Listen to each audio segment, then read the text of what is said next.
মোৰ প্ৰিয় বন্ধুসকল, আপুনি যেতিয়া বহুত ডাঙৰ বিপদত পৰে, বহুত ডাঙৰ সমস্যা যেতিয়া হয়, চাৰিওফালৰ ৰাস্তা যেতিয়া আপোনাৰ কাৰণে বন্ধ হৈ যায়, আপোনাৰ পৰিয়ালৰ কোনো মানুহেও আপোনাক সহায় নকৰে, আপোনাৰ কোনো বন্ধুৱেও আপোনাক সহায় নকৰে, আপুনি যেতিয়া অকলশৰীয়া হৈ যায়, সেই কঠিন মুহূৰ্তত, সেই কঠিন বিপদৰ সময়ত আপুনি যদি এই আমল কৰে, আল্লাহ ৰব্বুল আলামিনে আপোনাক সেই মহা বিপদৰ পৰা আপোনাক উদ্ধাৰ কৰিব ইনশাআল্লাহ তাআলা।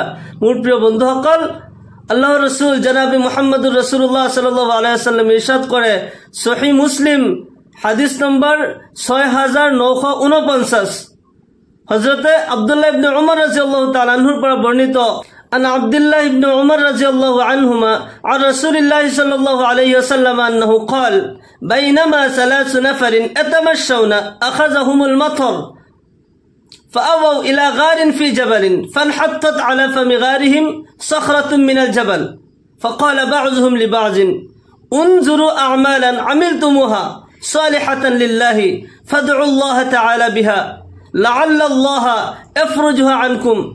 আল্লাহ রসুল জনাবে মুহাম্মদুর রাসূলুল্লাহ সাল্লাল্লাহু আলাইহি ওয়াসাল্লামে কয়, তিনিজন ব্যক্তি এবাৰ ৰাস্তা দি গৈ আছিল, গৈ থাকোঁতে ৰাস্তাত বৰষুণে পালে, আকস্মিক বৰষুণ আহি গ'ল।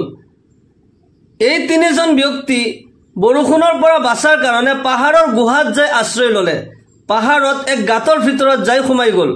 ঠিক তেনে মুহূৰ্তত পাহাৰৰ ওপৰৰ পৰা এক প্ৰকাণ্ড শিল বাগৰি বাগৰি আহি আছিল। আহি এই তিনিজন ব্যক্তি যি গাঁতৰ ভিতৰত সোমাইছে, এই গাঁতৰ মুখত বহি গ'ল প্ৰকাণ্ড শিল।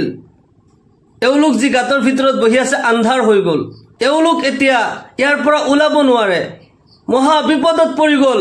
প্ৰকাণ্ড শিল, এই শিল গাঁতৰ মুখৰ পৰা গুচাবও নোৱাৰে, সিমান শক্তিও নাই। এওঁলোকে এতিয়া দেখিলে আমাৰ মৃত্যুৰ বাহিৰে কোনো ৰাস্তা নাই, কান্দা কাটা কৰি আছে, এই মহা বিপদত পৰিছে, কঠিন বিপদত পৰিছে। এওঁলোকে কান্দা কাটা কৰি আছে, আমাৰ মৃত্যুৰ বাহিৰে কোনো ৰাস্তা নাই। তেওঁলোকৰ কোনোবা এজনে কৈছে, এই ভাই, আমি কান্দা কাটা কৰি একো লাভ নাই।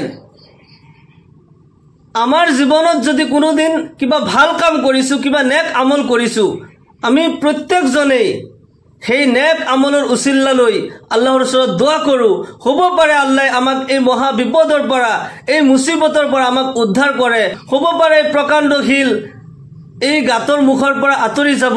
আমি প্ৰত্যেকজনেই নেক আমলৰ উচিল্লা লৈ দোৱা কৰোঁ। তেওঁলোকৰ এজনে এতিয়া দোৱা কৰি আছে। সৰ্বপ্ৰথম এজন ব্যক্তিয়ে দোৱা কৰি আছে, ইয়া আল্লাহ, মই এজন শ্ৰমিক হয়, মই দুখীয়া মানুহ হয়, মই জংঘলত খৰি কাটা কাম কৰোঁ, ঘৰত মোৰ বৃদ্ধ পিতৃ মাতৃ আছে, মোৰ বিবি বাচ্চা আছে, মই প্ৰতিদিন কাম কৰি ঘৰলৈ উভতি আহোঁতে সৰ্বপ্ৰথম মই গাই ধুই সৰ্বপ্ৰথম মোৰ আব্বা আম্মাক গাখীৰ খুৱাওঁ, তাৰপিছত মোৰ বিবি বাচ্চাক গাখীৰ খুৱাওঁ, তাৰপিছত মই নিজে খাওঁ। এদিনাখন মই পথাৰৰ পৰা আহোঁতে, জংঘলৰ পৰা আহি থাকোঁতে বহুত দেৰি হ'ল, ৰাতি হৈ গৈছে। আহি দেখিলোঁ মোৰ আব্বা আম্মা টোপনি গৈছে। মই গাখীৰ খীৰাই আনি মই ৰখি আছোঁ, তেওঁলোকক জগাবলৈ টান পাইছোঁ। যদি জগাই দিওঁ টোপনিৰ পৰা, বয়সীয়া মানুহ হৈ কষ্ট পাব। মই জগোৱা নাই। মোৰ বিবি বাচ্চাক মই গাখীৰ খুওৱা নাই। মোৰ বাচ্চাবিলাকেও কান্দি আছিল। মোৰ বাচ্চাক, মোৰ বিবিক মই গাখীৰ খুওৱা নাই, মই নিজেও খোৱা নাই। ৰাতিটো মই মোৰ আব্বা আম্মাৰ ওচৰত ৰখি আছোঁ। ইয়া আল্লাহ, এই নেক আমল, এই পুণ্য যদি আপোনাৰ ৰাজি খুচিৰ কাৰণে, আপোনাৰ পচন্দৰ কাৰণেই কৰিছিলোঁ, তেতিয়াহ'লে আজিৰ এই মহা বিপদৰ পৰা আমাক আপুনি উদ্ধাৰ কৰক, আমাক আসমান দেখাৰ সুযোগ কৰি দিয়ক, আমি যাতে সূৰ্যৰ পোহৰ দেখা পাওঁ, আমাক আপুনি এই মহা বিপদৰ পৰা উদ্ধাৰ কৰক। তেওঁ যেতিয়া নেক আমলৰ উচিল্লা লৈ আল্লাহৰ ওচৰত দোৱা কৰিলে, তেওঁলোকৰ গাঁতৰ মুখৰ পৰা এই প্ৰকাণ্ড শিল অলপমান ছাইড হৈ গৈছে। সুবহানাল্লাহ, ইমানখিনি পোহৰ গাঁতৰ ভিতৰত আহিছে যে তেওঁলোকে আসমান দেখা পাইছে, আকাশখন চাব পাৰিছে। দ্বিতীয়জন ব্যক্তি এতিয়া দোৱা কৰি আছে, ইয়া আল্লাহ, মই মোৰ খুৰায়েকৰ ছোৱালীক মই প্ৰেম কৰিছিলোঁ, মহাব্বত কৰিছিলোঁ। মই যেতিয়া তাইৰ লগত কুকৰ্ম কৰাৰ ইচ্ছা প্ৰকাশ কৰিলোঁ, তাই 100 দিনাৰৰ চৰ্ত লগালে। তুমি যদি মোক 100 দিনাৰ আনি দিব পাৰা তেতিয়াহ'লে মই তোমাৰ কথাত ৰাজি আছো তুমি যি বিচাৰিছা মই হেতুত ৰাজি আছো মই বহুত কষ্ট কৰি দিনে ৰাতিয়ে কষ্ট কৰি 100 দিনাৰ জমা কৰিলো 100 দিনাৰ মুদ্ৰা মই যেতিয়া জমা কৰি মই মোৰ খুৰাকৰ ছোৱালীক মই দিলো আৰু মই কুকৰ্ম কৰাৰ ইচ্ছা প্ৰকাশ কৰিলো তাইৰ পৰা তাইক যেতিয়া বিচাৰিলো তাই এতিয়া কৈছে হে আল্লাহৰ বান্দা আল্লাহক ভয় কৰা নিকাহ নোহোৱাকৈ তুমি যি কৰ্ম কৰিব বিচাৰিছা ইয়া মহা পাপ হয় আল্লাহক ভয় কৰা পৃথিৱীৰ কোনেও যদি আমাক দেখা নাই এজন আল্লাহ সদায় জিন্দা হয় আমাৰ কান্ধৰ ফিৰিস্তাই কিৰামান কাতিবিন আমাক দেখা পাই আছে মহান আল্লাহ ৰব্বুল আলামিনে দেখা পাইছে আমি কত লুকাই এই কুকৰ্ম কৰিম আল্লাহক ভয় কৰা হে আল্লাহৰ বান্দা আল্লাহক ভয় কৰা যেতিয়া এই কথা কলে মোৰ অন্তৰত আল্লাহৰ ভয় আহি গল ইয়া আল্লাহ তোমাৰ খৌফ আৰু তাকওয়া মোৰ আহি গল আৰু মই সেই কুকৰ্মৰ পৰা বাচি গলো সেই কৰ্ম মই নকৰিলো ইয়া আল্লাহ মই যদি সেই পাপৰ পৰা একমাত্ৰ তোমাৰ ৰাজি খুশিৰ কাৰণে বাচি আহিছিলো ইয়া আল্লাহ আজি এই মহা বিপদৰ পৰা আমাক উদ্ধাৰ কৰক আমাক ইয়াৰ পৰা উলোৱাৰ কিবা নহয় কিবা ৰাস্তা আপুনি উলাই দিয়ক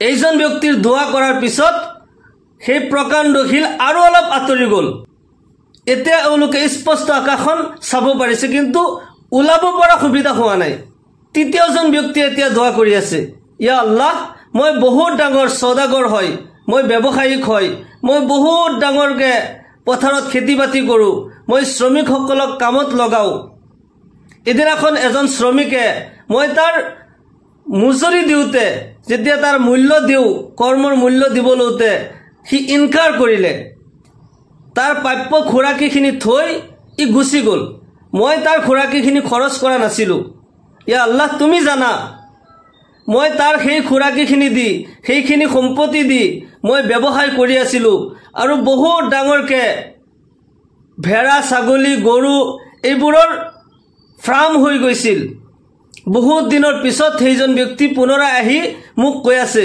হে আল্লাহৰ বান্দা আল্লাহক ভয় কৰা মই অমুক দিন তোমাৰ ঘৰত কাম কৰিছিলো হে ইমানখিনি মজুৰি মই তোমাৰ ওচৰত পাও তুমি মোক দিয়া মোৰ এতিয়া চলাৰ কোনো ৰাস্তা নাই মই বিপদত পৰিছো তুমি মোৰ সেইখিনি মজুৰি দিয়া মই তেওঁক এই কথা কলো এই ব্যক্তিজনে দোয়া কৰি আছে আৰু কৈ আছে মই তেওঁক কলো সেই বেড়া ছাগলী গৰুৰ ফাৰ্ম ইয়া তোমাৰ হয় এই গোটেই সম্পত্তি তোমাৰ তুমি লৈ যোৱা তেতিয়া সেইজন আল্লাহৰ বান্দাই কৈ আছে মোৰ লগত কিয় ঠাট্টা কৰি আছা মই যিখিনি মজুৰি পাও মোৰ কামৰ মোৰ কৰ্মৰ মজুৰিখিনি মোক দি দিয়া আল্লাহক ভয় কৰা মোক তুমি নঠগিবা মোক ঠগাই খালে তোমাৰ কি লাভ হ'ব মোৰ লগত ঠাট্টা নকৰিবা মই তেতিয়া কলো নহয় প্ৰকৃততে তোমাৰে হয় এইখিনি সম্পত্তি তোমাৰ তুমি যিখিনি বস্তু থৈ গৈছিলা সেইখিনি সম্পত্তি দি মই ব্যৱসায় কৰি ইমান ডাঙৰ বিজনেছ কৰিছো তুমি এইখিনি গুটেই লৈ যোৱা